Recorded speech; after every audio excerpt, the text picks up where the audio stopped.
नमस्कार दोस्तों, आप सभी का बहुत बहुत स्वागत है the truth voice of India के इस यूट्यूब चैनल पर। आज के इस वीडियो में मैं आपको ये बताने का प्रयास करूंगा किस तरीके से इस देश में रह रहे जो लोग हैं, इस देश की रोटी खाते हैं, इस देश में रहते हैं, लेकिन इस देश को भारत की जगह हिंदुस्तान कहने से परहेज करते हैं। मैं बात कर रहा हूं अख्तरुल इमान। ये जो AIMIM के जो विधायक हैं, बिहार में अभी AIMIM के 5 विधायक चुने गए हैं और 5 सीटें मिली हैं। उसमें से ये अख्तरुल इमान है, इनको जो है हिंदुस्तान शब्द बोलने से इनको परहेज है।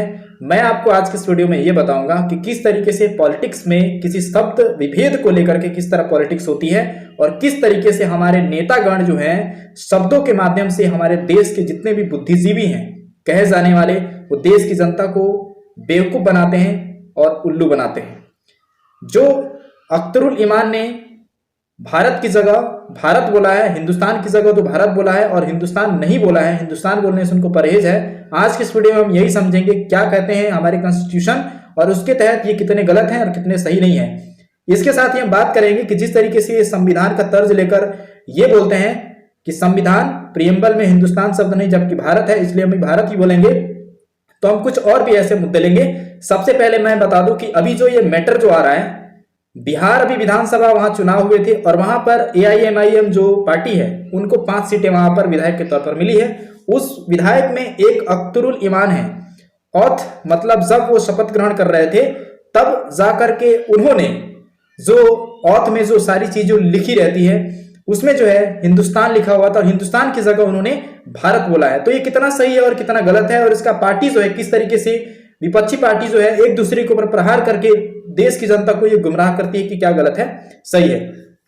तो सबसे पहले मैं ये बता दूं कि हमेशा खबरों में जो नेतागण हैं वो एक दूसरे के ऊपर प्रहार जरूर करते हैं। इस पर जो संबित पात्रा जो है या फिर कुछ भी कह लें, उन्होंने ये बोला है कि मात्र 5 विधायक चुने गए हैं AIMI के और उन्होंने हिंदुस्तान बोलना वर्जित कर दिया। मित्रों सोचिए, अगर ये 50 विधायक होते तो भारत भी ना बोलते। आज हिंदुस्तान गया है, कल भारत की बारी है। हैदराबाद के मित्रों सोच के वोट करना।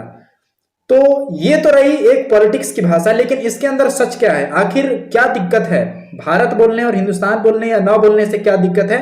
तो मैं आपको बता दूं कि भारत बोलने से कोई भी दिक्कत नहीं है। जिस तरीके से हमारे कॉन्स्टिट्यूशन के अगर देखें तो ओवैसी ने जिस तरीके से संविधान के अंदर ये बातें और तर्ज दिया है कि प्रियम्बल में या कहीं संविधान में जो है वो हिंदुस्तान लिखा ही नहीं है तो हम हिंदुस्तान क्यों बोलें, उनकी भी बात सही कही गई है। तो मैं आपको बोल देता हूं सच्चाई क्या है।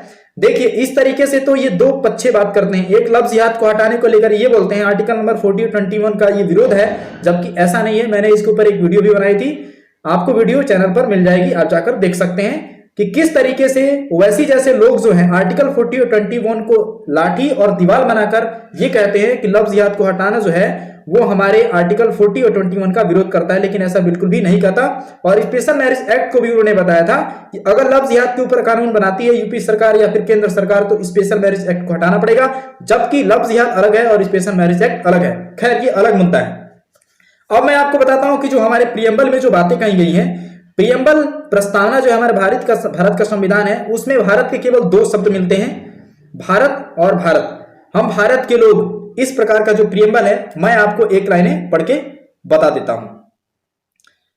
अगर आप इसको ध्यान से पढ़ेंगे तो इसमें the constitution of India, the people of India having solemnly resolved to constitution India into a sovereign democracy republic।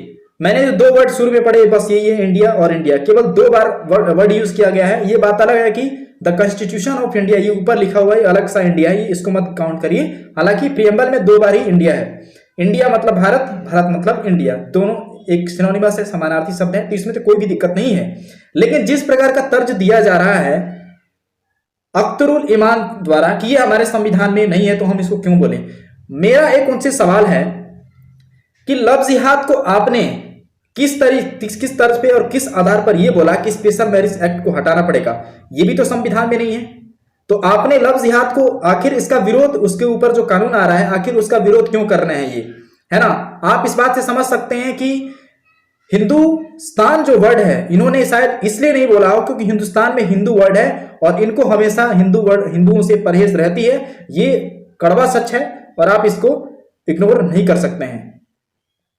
तो मेरा एक सवाल है कि लव जिहाद कानून पर आखिर वो विरोध कर रहे हैं। अगर ये कानून की बातें मानते हैं तो लव जिहाद कानून भी तो लव जिहाद के ऊपर कानून नहीं बनाना, ऐसा संविधान में लिखा ही नहीं है। जबकि लव जिहाद कानून के ऊपर जो सवाल पूछे जाते हैं तो वैसे साहब ये कहते हैं कि आर्टिकल 40 और 21 का ये विरोध करता है। तो इस प्रकार से जो नेता हैं, जो जिस देश में रहते हैं, जिस देश की रोटी खाते हैं, जिस देश में हवा पानी और यहाँ पे रहते हैं, जहां पे ये सोते हैं, यहां के नाम को अगर ये नहीं बोलते हैं तो आप ये समझ सकते हैं ये देश प्रेमी नहीं बल्कि देशद्रोह है। जो व्यक्ति और जो विधायक और जो नेता अपने देश के समानार्थी शब्दों को नहीं बोल सकता, उसमें परहेज हो सकता है, तो वो जो है वो देशद्रोही कहलाता है। और ओवैसी के जो जितने भी हैं एमएलए और जो विधायक हैं, अगर हिंदुस्तान वर्ड बोलने में उनको दिक्कत है तो अच्छा होगा कि हिंदुस्तान से आप समझ सकते हैं। मैं ऐसा इसलिए बोल रहा हूं क्योंकि ऐसा बोलना चाहिए। भारत के किसी भी व्यक्ति और नेतागण को आप देखेंगे, किसी को भी इससे परहेज नहीं होता कि हम हिंदुस्तान बोलें या पाकिस्तान बोलें, जिसमें वो शब्द दिया जाता है उनको वो चीज बोलते हैं। लेकिन इनको पता नहीं कैसी दिक्कत हो जाती है, जहां भी हिंदू वर्ड देखेंगे इनको इससे दिक्कत है और परहेज है। और इसी का कारण है कि अख्तरुल ईमान जैसे हरामी और बेईमान खोर जो विधायक हैं, जो जनता को भटकाते हैं, धर्म के नाम पर अपने वोट बटोरते हैं, ऐसे लोगों को ये सतर्क रहना चाहिए और जागरूक रहना चाहिए। इसलिए मेरे बनाने का ये वीडियो था, ये मकसद था। आप इसमें बिल्कुल भी नहीं पड़े। भारत शब्द बोलने से कोई परहेज नहीं है, लेकिन हिंदुस्तान शब्द बोलने में उनको परहेज नहीं भी होना चाहिए, क्योंकि अगर वो कॉन्स्टिट्यूशन के हिसाब से चलते हैं तो भारत उनका ठीक है। हालांकि संबित पात्रा ने जो बातें कही हैं उसको आप इग्नोर करिए, नेतागढ़ बोलते हैं, लेकिन इसको हिंदुस्तान बोलने में दिक्कत क्या है, मेरा बस इतना सवाल है। और लव जिहाद पे कानून आ रहा है तो ओवैसी और ओवैसी के जो विधायक हैं उसका सपोर्ट क्यों कर रहे हैं कि लव जिहाद के ऊपर कानून नहीं बनना चाहिए। स्पेशल मैरिज एक्ट के ऊपर भी मैंने एक वीडियो बनाई थी, आपने नहीं देखा होगा तो आप जाकर देख सकते हैं। मिलेंगे अगली वीडियो में, तब तक के लिए इजाजत दीजिए। जय हिंद, जय भारत। वीडियो अच्छी लगे तो चैनल को सब्सक्राइब कर लीजिएगा, क्योंकि इस प्रकार के कंटेंट मैं हमेशा डालते रहता हूं। जय हिंद, जय भारत।